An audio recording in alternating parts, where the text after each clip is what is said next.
Assalamualaikum warahmatullahi wabarakatuh. Pada momen ini saya ingin membahas tentang ekspresi dari orang yang berproses dalam mendalami ilmu agama.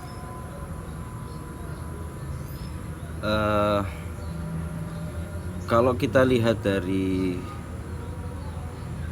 budaya kita, budaya keberislaman yang di Nusantara kita memiliki corak tersendiri. Mempunyai corak dalam artian memiliki ruang lingkup, memiliki suatu wilayah sendiri yang basisnya itu ke organisasi, sehingga timbullah ormas, organisasi masyarakat.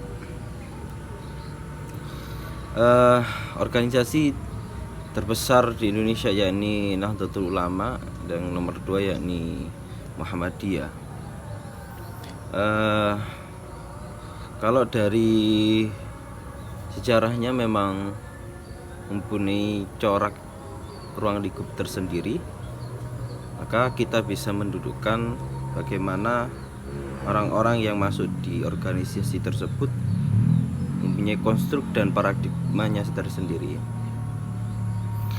Kalau di pesantren-pesantren, salah satunya itu di pesantren di ruang lingkupnya Nahdlatul Ulama, para santri tidak sembarangan untuk memberikan argumentasi, memberikan suatu justifikasi yang memberanikan dia untuk menabrak sana dan sini, memberanikan untuk memberikan narasi kepada orang-orang yang di atasnya.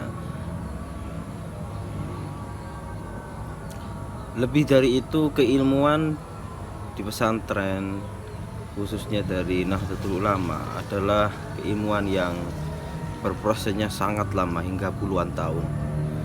Adalah cerita dari saudara saya di Lirboyo salah satunya, itu hingga 20 tahun 30 tahun untuk menambah keilmuan, terus berproses.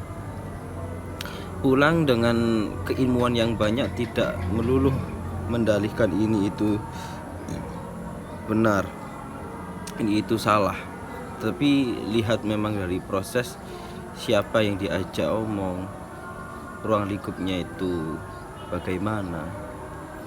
Nah,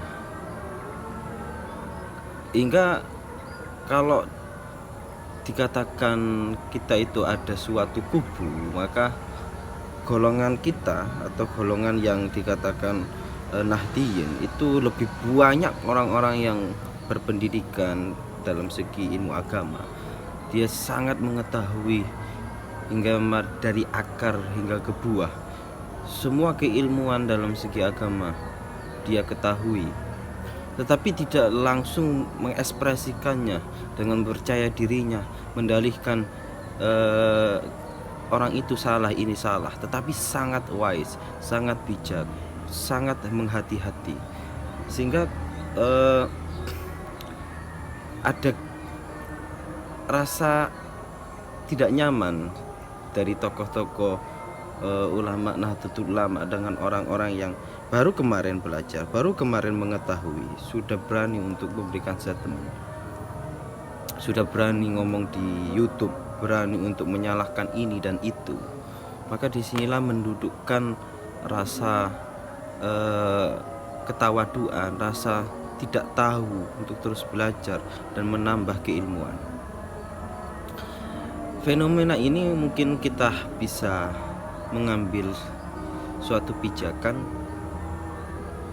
Mungkin kalau muhasabah dari kita mungkin kurang untuk membuka, untuk bisa mengajak mereka, karena kita tahu sendiri kelas keilmuan akademik dalam agama di Nahdlatul Ulama tidak sembarangan, tidak melulu orang-orang yang sudah tahu, sudah berilmu banyak terus dia berani untuk memberikan suatu ceramah, memberikan suatu hukum dan sebagainya. Nah, alhasil kalau kita ngambil hikmah kenyataan orang-orang seperti itu adalah mereka-mereka yang mungkin masih labil, mereka-mereka yang masih anak kecil, hingga kalau andaikan dia itu mempelajari lebih dalam untuk mendalikan dia itu benar. Coba misal di kitab Nihatul Zain, ketika orang meninggalkan sholat saja itu langsung dibunuh. Bagaimana kita yang ngajinya di golongan Nahdiyin itu mengkaji lebih dalam Sulam Taufik, mengkaji sesuatu soal jihad dan sebagainya, diam bukan karena apa? Karena itu menjadi suatu pembendaharaan keilmuan, suatu proses yang itu nanti matang sendiri ya, istilahnya itu nanti bisa diolah setelahnya, bukan mentahan untuk langsung diekspresikan, mentahan untuk disalurkan, disebarkan kepada orang lain. Disinilah kelas keilmuan akademik di wilayah Ormas Nahdlatul Ulama itu menjadi kelas yang sangat tinggi, sangat eksklusif, tidak sembarangan orang-orang berkata. Alhasil kita bisa menggambarkan, andaikan orang-orang yang tidak tahu berkata dengan merasa kebenarannya, maka golongan orang-orang yang kelas elit dalam artian ilmu yang banyak harusnya tidak berdiam diri, tapi keluar dan menunjukkan ekspresinya, menunjukkan keilmuannya, agar kalau digambarkan di Al-Quran itu idza ja'al ahqu wa zahaqal batil innal batila kana zahuqa, maka harusnya adanya kejelasan untuk berkata ini adalah benar. Alhasil semoga keilmuan kita itu bertambah sehingga bisa mendapatkan keberahan para ulama dan bisa bijak lagi dalam memahami keadaan atau konteks permasalahan kekinian. Terima kasih.